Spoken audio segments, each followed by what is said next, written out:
চুঁচুড়ায় সংগঠন সৃজন এক কর্মসূচিতে এসে নিজেদের মধ্যে গন্ডগোল এবং হাতাহাতিতে জড়ালেন কংগ্রেস কর্মীরা।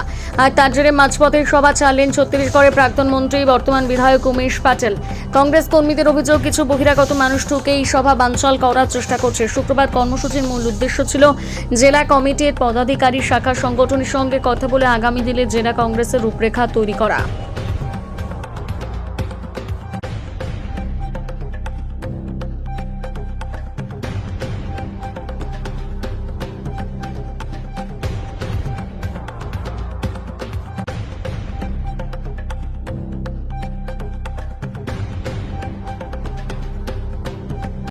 একটু বলুন, মানে কি হলো আজকে মিটিং এ, কি হলো? মিটিং আবার তোমরা কেন আমার এখানে এসেছো? মিটিংটা কি নিয়ে ছিল, কি বিষয় ছিল? না, আজকে কিছু বক্তব্য রাখা যাবে না। ঝামেলা করেছে, মানে একটা বিশৃঙ্খলা পরিস্থিতির সৃষ্টি হলো কেন দাদা? যারা করেছে তাদের জিজ্ঞেস করুন, আমি তো আর বিশৃঙ্খলা কোনো কিছু করা আসিনি। করে দেখা গেল মারমুখী হয়ে গেলেন অনেকেই। কেউ কিছু এটা কেন হলো দাদা? হ্যাঁ? এটা কেন হলো? আমি দেখিনি আমার মতো মারমুখী হয়েছে কি। অবজারভার মাঝপথে মিটিং ছেড়ে বেরিয়ে চলে গেলেন। সব অবজারভার বলতে পারবেন, আমি কি করে বলবো বলো তো? আমি তো কাউকে যেতেও বলিনি, কাউকে আসতেও বলিনি, সবাই তার নিজের মতো ডিসিশন নিয়েছে। কোথাও কি কর্মীদের মধ্যে একটা বিশৃঙ্খলা তৈরি হয়েছিল? একটা কিছু লোক সবাই হচ্ছে, কোনো কিছু যখন হঠাৎ করে কিছু হলো না হলো আমি নিজেই তো বুঝে উঠতে পারলাম না, কিছুই বুঝে উঠতে পারলাম না। আপনি তো শান্ত করার চেষ্টা করেছিলেন পরিস্থিতি। আমি নিজে শান্ত, সবাই সবসময় শান্ত করে। আমি কোনোদিন অশান্তি পছন্দ করি না। আর আমি মনে করি পার্টি সবাইয়ের জন্য সবাইকে সম্মান দেওয়াটা হচ্ছে প্রথম এবং শেষ কথা।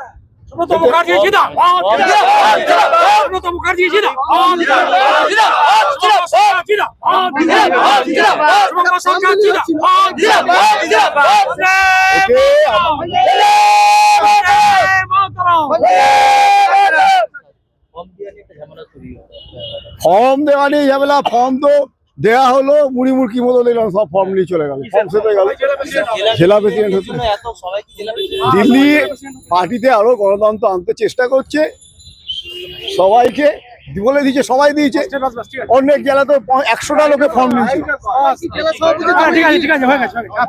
বলেই দিচ্ছে বহিরাগতরা ঢুকে ঝামেলা করে। ব্যাপার কিছু না, ব্যাপার হচ্ছে কংগ্রেস প্রায় মৃতপ্রায়।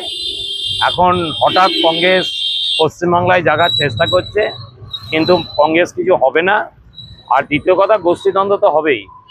আজকে একমাত্র দল হচ্ছে ভারতীয় জনতা পার্টি, তাদের সুশৃঙ্খল দল, এবং আমাদের দলীয় আদেশ প্রত্যেকটা কর্মী থেকে আরম্ভ করে, কারণ আমরা আজকে 4 তারিখের পরে আমরা রেজাল্টে দেখতে পেলাম যে আমাদের ওপর থেকে যখন আমাদের রাজ্য সভাপতি নির্দেশ দিয়েছিলেন যে কোনো জায়গায় কোনো রকম যাতে পরিস্থিতি খারাপ সৃষ্টি না হয়, সেখানে মানুষ পশ্চিমবঙ্গে দেখতে পেরেছে যে তারা, তাদের যারা কর্মী আছে তারা কতটা অনুশাসন ফলো করে।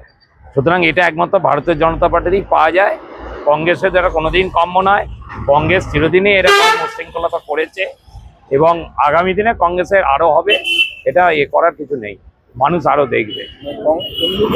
সারা দেশে কংগ্রেস গুটি কয়েকটা রাজ্যে রয়েছে, তার মধ্যে এই যে গোষ্ঠীদ্বন্দ্ব, কংগ্রেসের গোষ্ঠীদ্বন্দ্ব হবে এবং কংগ্রেস আগামী দিনে পশ্চিমবাংলায় কোনো রকম কোনো এন্ট্রি পাবে না। গোষ্ঠীদ্বন্দ্বের কথা স্বীকার করতে দেখা গেল কংগ্রেস নেতাকে। হ্যাঁ, কংগ্রেসের গোষ্ঠীদ্বন্দ্ব তো আছেই, গোষ্ঠীদ্বন্দ্ব কার নেই? আজকে তৃণমূল গোষ্ঠীদ্বন্দ্বে শেষ হয়েছে, কংগ্রেস গোষ্ঠীদ্বন্দ্বে শেষ হবে। আপনার নাম আছে? গৌতম চ্যাটার্জি, ভারতীয় জনতা পার্টির হুগলি সাংগঠনিক জেলা সভাপতি।